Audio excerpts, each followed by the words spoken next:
राम राम जी। प्रतिदिन शिक्षाप्रद, रोचक व प्रेरक कहानियाँ सुनने के लिए हमारे YouTube चैनल को सब्सक्राइब करें और यह कहानी आप इस वीडियो के डिस्क्रिप्शन में भी पढ़ सकते हैं।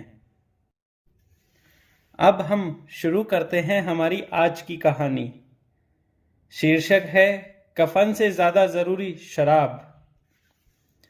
झोपड़े के द्वार पर बाप घनश्याम और बेटा माधव दोनों एक बुझे हुए अलाव के सामने चुपचाप बैठे हुए थे और अंदर बेटे की जवान बीवी बुधिया प्रसव वेदना में पछाड़ खा रही थी।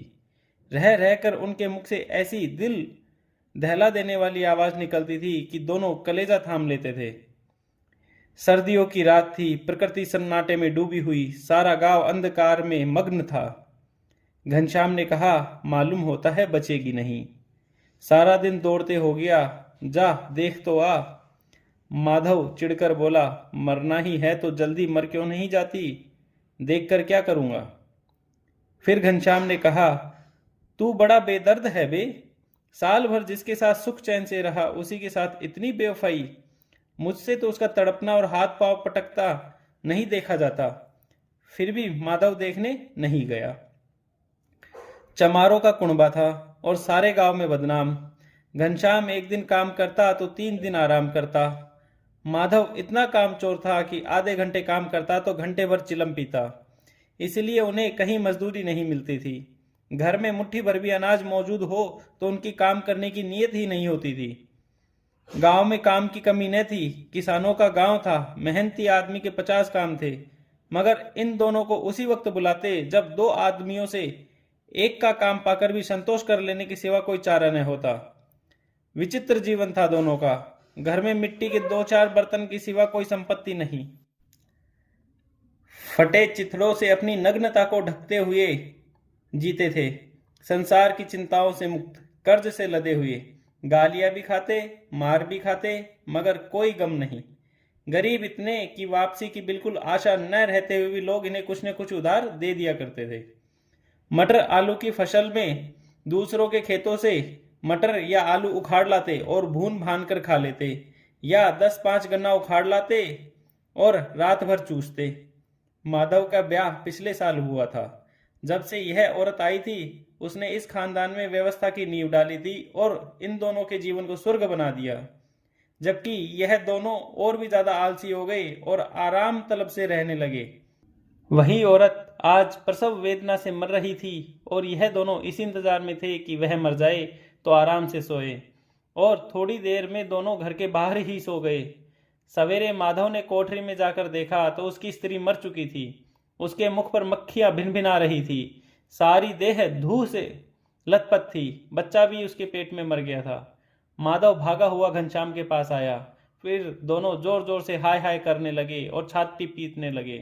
पड़ोस वालों ने यह रोना धोना सुना तो दौड़ते हुए आए और पुरानी मर्यादा के अनुसार इन अभागों को समझाने लगे, मगर ज्यादा रोने पीटने का अवसर न था। कफन की और लकड़ी की तैयारी करनी थी। घर में तो पैसा तो था नहीं, तो बाप बेटे रोते हुए गांव के जमींदार के पास गए। वह इन दोनों की सूरत से नफरत करते थे। कई बार इन्हें अपने हाथों से पीट चुके थे क्योंकि इन दोनों ने जमींदार के घर पर चोरी की थी। जमींदार ने पूछा, क्या है बे घनश्याम, रोता क्यों है? घनश्याम ने जमीन पर सिर रखकर आंखों में आंसू भरते हुए कहा, सरकार, बड़ी विपत्ति में हूं। माधव की घरवाली रात को गुजर गई। रात भर तड़पती रही सरकार। हम दोनों उसके सिराने बैठे रहे। दवा दारू जो कुछ हो सका सब कुछ किया, फिर भी वह चल बसी। अब कोई एक रोटी देने वाला भी न रहा मालिक। तबाह हो गया, घर उजड़ गया।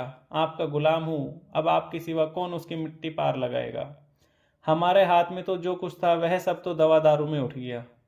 जमींदार साहब दयालु थे। मन मारकर 2 रुपए निकाल कर फेंक दिए, मगर सांत्वना का एक शब्द भी मुख से न निकला। जब जमींदार साहब ने 2 रुपए दिए तो गांव के बनिए महाजनों में से किसी ने 2 आने दिए तो किसी ने 4 आने। 1 घंटे में घनश्याम के पास 5 रुपए की अच्छी रकम जमा हो गई।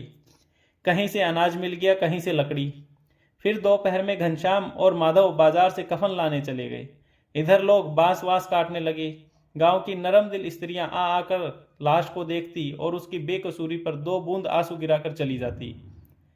बाजार में पहुंचकर घनश्याम बोला, लकड़ी तो उसे जलाने भर को मिल गई है, अब कोई हल्का सा कफन ले लेते हैं। लाश उठते उठते रात हो जाएगी, रात को कफन कौन देखता है। बाजार में इधर उधर घूमते घूमते समय बर्बाद कर दिया और शाम हो गई। तभी दोनों मधुशाला के सामने जा पहुंचे। बस फिर क्या, दोनों अंदर चले गए और मधुशाला के मालिक से कहा, साहू जी एक बोतल हमें भी दे दो। उसके बाद कुछ चखनाया, तली हुई मछली आई और दोनों बरामदे में बैठकर शांतिपूर्वक पीने लगे। शराब के अंदर जाते ही घनश्याम बोला, कफन लगाने से क्या मिलता, आखिर जल ही तो जाता, कुछ बहू के साथ तो न जाता। माधव बोला, लेकिन लोगों को जवाब क्या दोगे, लोग पूछेंगे नहीं कफन कहाँ है। घनश्याम हंसा और बोला, अबे कह देंगे कि रुपये कमर से खिसक गए, बहुत ढूंढा मिले नहीं। लोगों को विश्वास तो नहीं होगा, लेकिन फिर भी वो लोग रुपये दे देंगे। इस बात पर माधव भी हंस पड़ा। जो जो अंधेरा बढ़ता गया और सितारों की चमक तेज होती गई, मधुशाला की रौनक भी बढ़ गई और यह दोनों बाप बेटे अब भी मजे से चुस्कियां ले रहे थे।